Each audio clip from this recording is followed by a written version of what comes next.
నిండు నూరేళ్లు పిల్లా పాపలతో చల్లగా ఉండండి.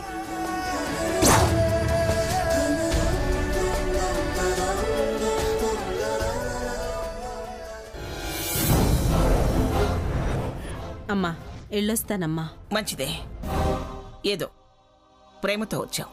చిన్నపిల్ల అదన్న మాట నువ్వు పట్టించుకోకు. పర్లేదమ్మా, వస్తానయ్యా. మంచిదమ్మా. వస్తానమ్మా. వస్తాను బాబు. చూస్తున్నావుగా సీత, స్వర్ణ ఎలా ప్రవర్తించిందో. తన భయం తనది. వీడిని చూసిన పిల్ల వీడి బుద్ధి తెలుసు కాబట్టి భయపడింది. తప్పేముంది? మీరు దాన్ని సమర్థించకండి. నా కరికాలు మంట నెత్తికెక్కుతుంది. ఒక్కొక్కరిని చూస్తే ఒక్కొక్కరికి అంతే. తనది సేమ్ రియాక్షను. చిచ్చి, మీరు నాకు మొగుడా ఎముడా?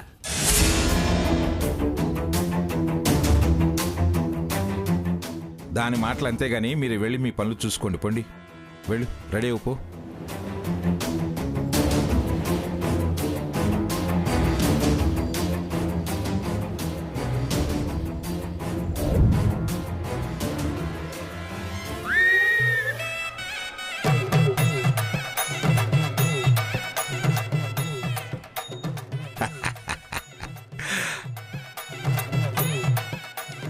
వీటి కోసమే దానికి కోపం వచ్చేటట్టు మాట్లాడా.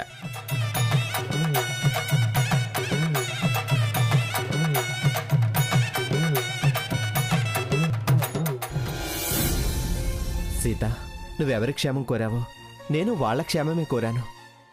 కానీ నన్ను మాత్రమే తప్పుపడుతున్నావు. తప్పు పట్టడానికి కారణం క్లియర్గా చెప్పాను. అయినా ఇంకా అదే మాట్లాడతావే? నేనెందుకు అలా చేయాల్సి వచ్చింది? దానికి కారణం నువ్వు కాదా? ఒక్కసారి ఆలోచించు. ఒక స్థాయి దాకా నేను కూడా నీలాగే ఆలోచించాను. కానీ నువ్వే సున్నితమైన హద్దు దాటావు. దాన్ని హర్ట్ అవ్వడం అంటారు.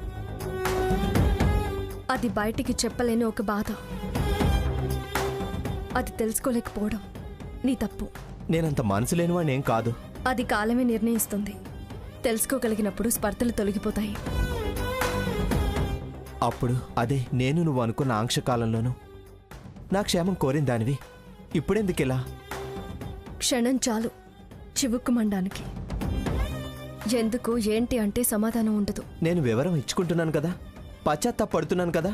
గ్రహించగలిగే స్థితిలో నేనిప్పుడు లేను అన్నాను కదా.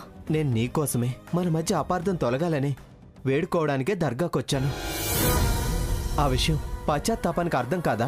నేను వేరే కోరికతో వెళ్ళాను. నా ప్రార్థనలో నేనున్నాను. మరో విషయం మీద ధ్యాస పెట్టలేదు. సీత, నిష్కర్షగా మాట్లాడుతున్నావు.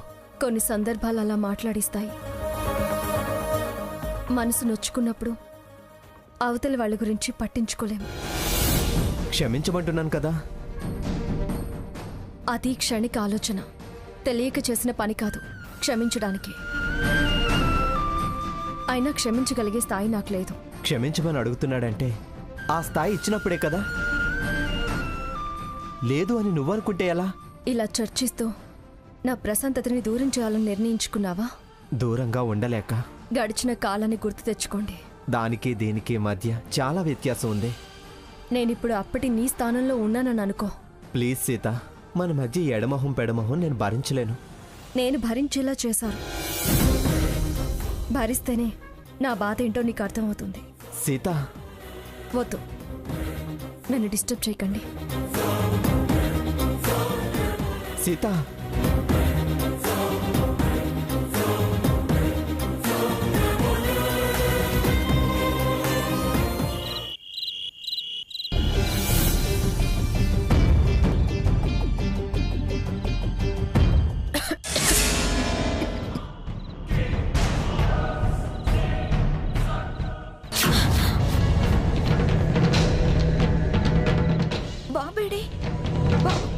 బావా, బావా, ఏంటి స్వర్ణ? బాబేడి ఏడి? బాబేడి? నిన్ను అడుగుతుంటే నువ్వు నన్ను అడుగుతావేంటి? జో అచ్యుతానంద జో జో ముకుంద లాలి పరమానంద రామ గోవింద జో జో జో జో. తొలుత బ్రహ్మాండము తొట్టిగా వించి 4 వేదములు నలుగుగా పెట్టి జో జో జో అచ్యుతానంద జో జో ముకుంద లాలి పరమానంద రామ గోవింద.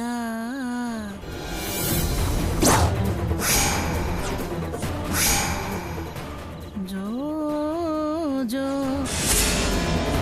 ఏ ఆగవే, ఏమైందే నీకో? ఎందుకు వాడిని అలా తీసుకుంటున్నావు? ఇది జరగకూడదని నేను రాను అని మొండికేసింది. ఎందుకు వీడిని నా దగ్గర నుంచి తెలియకుండా తీసుకొచ్చారు? తెస్తే ఏమైందే? ఏ నేను ఆడించకూడదా? జోల పడకూడదా? నేనేమన్నా కాని దాన్నే వాడికి? పిల్లల్ని పెంచడం నాకు తెలీదా? మీ పెంపకం వద్దనే కదా నేనంది. అయినా తల్లి దగ్గర ఉండాల్సిన పిల్లాన్ని ఇలా తేవడమేంటి? సోయి లేకుండా పడుకొని తల్లి దగ్గర అంటావేమిటే? అయినా పోతపాల పిల్లాడు ఎక్కడ పడుకుంటే ఏమిటి, ఎవరి దగ్గర పడుకుంటే ఏమిటి? వినవయ్యా మగడా, వీడు ఎక్కడ పడుకుంటే ఏమి, ఎవరు పడుకోబెట్టుకుంటే ఏంటి అంట. తల్లి పిల్లల బంధం అంటే పాలొక్కటేనా? రక్త సంబంధం, పేగు బంధం అనేవి ఉండవా? మీరు జో అచ్యుతానంద అనగానే సరిపోతుందా? నాది రక్త సంబంధమేనే. మోసి కన్నది నేను. నాతో ఉన్న పేగు బంధం ఎవరితోనూ ఉండదు. అమ్మా స్వర్ణ, ఏదో పిల్లాడి మీద మోజుపడి తెచ్చిందిరేమ్మా. సరదాగా జోలపాట పాడుకుంటుంది, పడుకొని. కుదరదు తాతయ్య గారు. అలా వాడికి నాకు చెయ్యి అడ్డం పెట్టి పోత పాలే కదా అన్నాక నా మనసుకెలా ఉంటుంది? నా భయం నిజం అవుతుందేమో అన్న భయం నన్ను భయపెడుతుంది.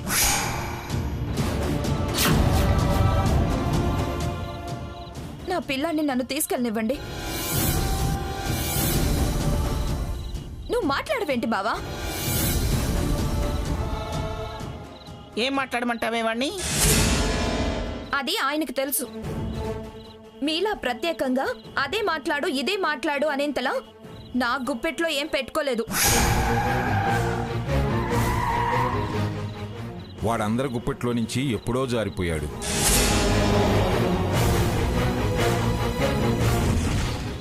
వాడి దిగజారుడితనమే ఇంతదాకా తీసుకొచ్చింది. పిల్లన్నిటివ్వండి. కుదరదే.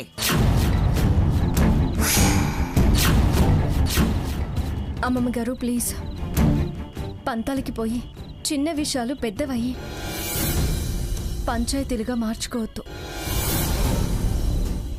మీరు పగలు ఆడించొచ్చు, ఎన్ని పాటలైనా పాడొచ్చు, ఎంత పోతపాలైనా రాత్రిళ్ళు తల్లి పక్కన లేకపోతే వాడు తడుముకుంటాడు. అది వెలితిగా ఫీల్ అవుతుంది. కాదని మీరంటే అది హాస్పిటల్ నుంచి నిన్నటిదాకా అన్నమాట నిజమవుతుంది. వాణ్ణి తీసుకువెళ్ళనివ్వండి. కుదరదు అంటే మైనస్ ప్లస్ అవుతుంది. మైనస్ ప్లస్ అవటం ఏమిటి? తప్పు నీదవుతుంది. పారేసిన ఒక్క మళ్ళీ డబ్బాలో చేరుతుంది. గ్రానీ తీసుకునివ్వు. తప్పుగా అనుకోకండి. తప్పెప్పుడు మీదవ్వకూడదు, అర్థం చేసుకోండి. ఏంటే ఆ చూపు? ముందా ఉయ్యాల మీద నుంచి చేయి. సన్నా, పిల్లాన్ని తీసుకెళ్ళమ్మా.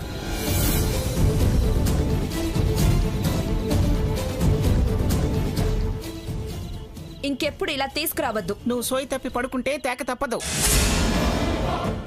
అంత పేగు బంధం అనే దానివి కాచుకొని చూసుకోవాలి.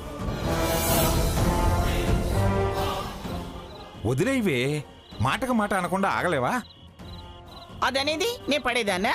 అనే అవకాశాన్ని నువ్వేగా ఇచ్చింది. స్వర్ణ పద. నేనందుకే స్వర్ణ వదిలే అంటున్నానా? అదుగో అదుగో చూసారా, మళ్ళీ వాగుతుంది అది. ఓ, నాకు నిద్ర ముంచుకొస్తుంది. ముందు మీరు వెళ్ళండి అమ్మా. రా.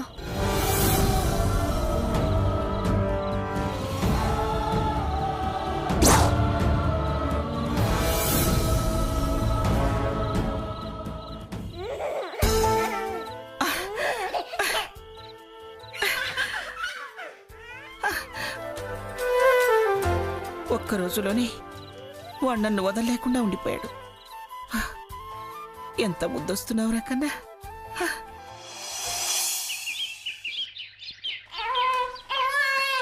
అవునన్నా పాలు తాతావా? ఓ లొల్లొల్లొల్ల. టొక్ టొక్ టొక్. లొల్లొల్లొల్ల.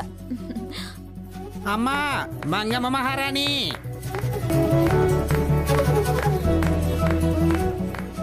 స్వర్ణ అవునన్నా.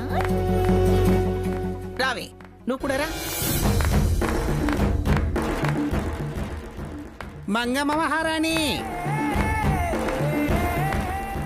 ఇంట్లో నలుసు కలిగిందట కదా తల్లి.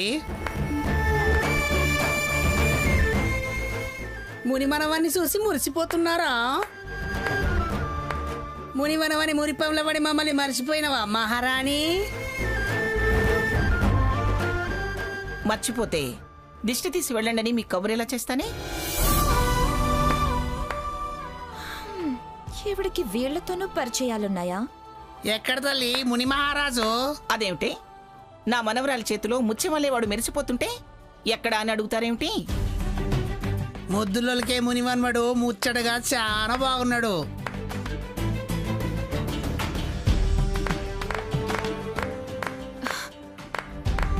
ఏయ్ ఆపండి, ఏంటి గొడవ? చెల్లాయికి ముక్కు మీదనే ఉన్నట్టుంది కోపం. చెల్లై లేదు గిల్లై లేదు, పోండి. గిల్లాయి లేందే బుల్లా ఎలా వచ్చిందే చెల్లి? మంగమ్మ మహారాణి, నీ మునివనవన్నీ ముక్కోటి దేవతలు చల్లంగా చూడాలి. బుల్లోడు మహారాజై భూలోక మేలాలి తల్లి.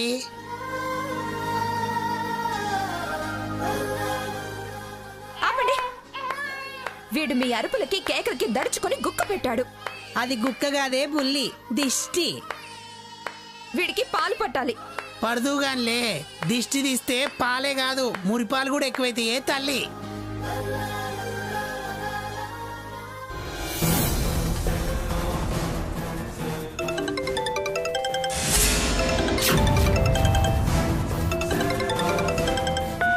గుమ్మడికాయ తెప్పించు మహారాణి. కొబ్బరికాయ హారతి కర్పూరం కూడా ఇవ్వండి తల్లి. సీత, అవేమో చూడు. అలాగే అమ్మమ్మ గారు.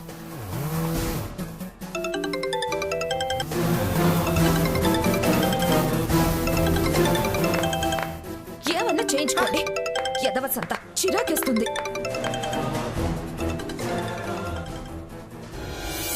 మహారాణి, మునివనవాన్ని తీయండి.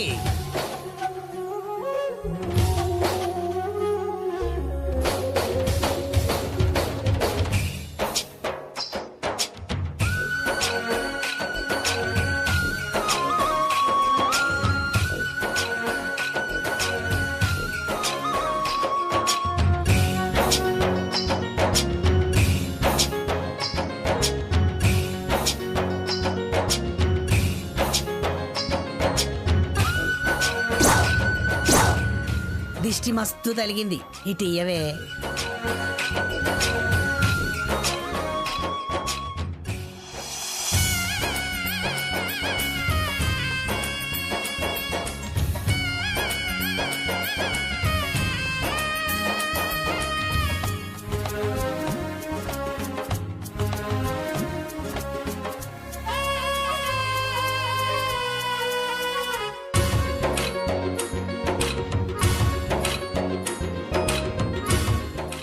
రా బావా రా తాత రా. బావా. రమ్మంటుంటే. రా బావా. ఇదేంటి దీనికి అమ్మమ్మ గారు అంటేనే పడదు.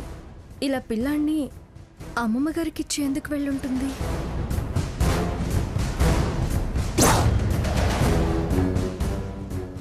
అబ్బో పిల్లగాడే నెలదప్పినాడు చూడే.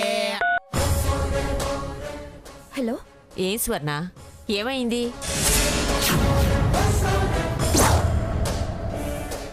డబ్బు తీసుకెళ్లి వాళ్ల మొహాన్ని కొట్టి ఆ మంగమ్మకు బుద్ధి చెప్తానన్నావు. ఏం జరిగింది? ఇంత సీక్రెట్గా ఎవరితో ఫోన్ మాట్లాడుతుంది? తీసుకొచ్చిన మీ బాబాయ్, డబ్బు తీసుకెళ్ళిన నువ్వు ఏ కబురు నాకు చెప్పలేదు. పైగా నేను ఫోన్ చేస్తే కట్ చేస్తున్నారు. ఏంటి సంగతి?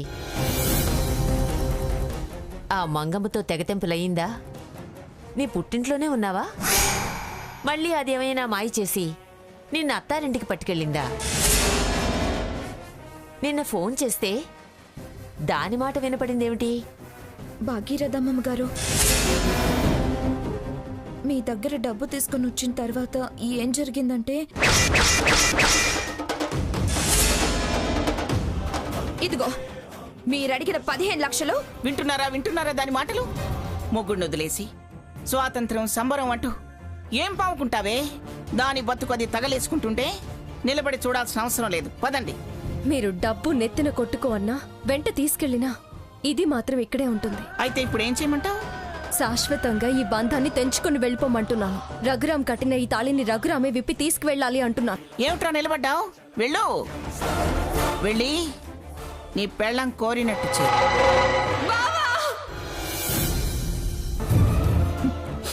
ఇప్పుడు మీకు కావాల్సిందే నేను కాపురానికి రావటమేగా. అంతే. సరే, నేను రావడానికి ఇప్పుడు ఒప్పుకుంటున్నాను.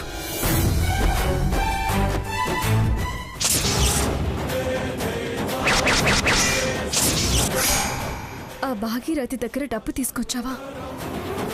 చాలా తప్పు చేసావు స్వర్ణ. అంటే మీ అక్క కోసం నువ్వు మళ్ళీ అత్తారింటికి వెళ్ళావన్నమాట.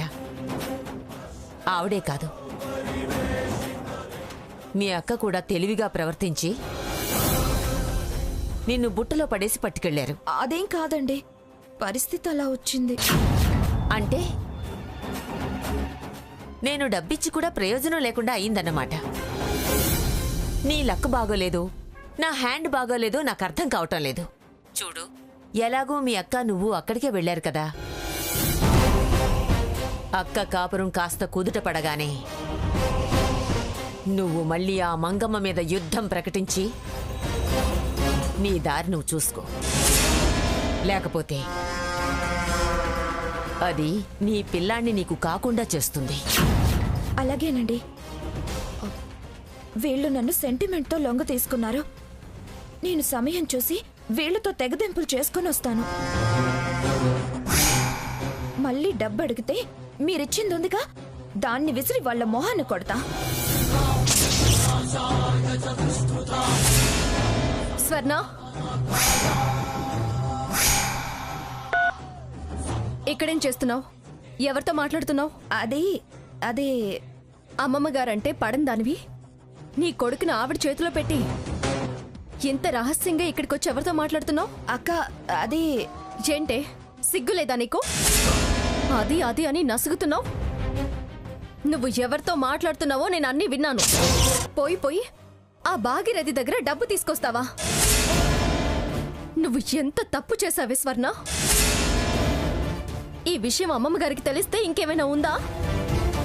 శత్రువుతో చెయ్యి కలిపి కాపురాన్ని కూల్చుకుంటావా? వాళ్ళెప్పుడు నీ కాపురం కూలుతుందా అని ఎదురు చూసేవాళ్ళు. నువ్వే వెళ్ళి వాళ్ళ చేతికి నీ జుట్టు అందిస్తావా? ఎందుకే ఇంత బుద్ధి తక్కువ పనిచేశావు? బుర్రలేదా నీకు? బాబాయ్ నమ్మితే మనకి మిగిలేది ఇదే. నీకు తెలియకపోవచ్చు గాని అంత వయసు వచ్చింది. ఆవిడ బుద్ధేమైంది?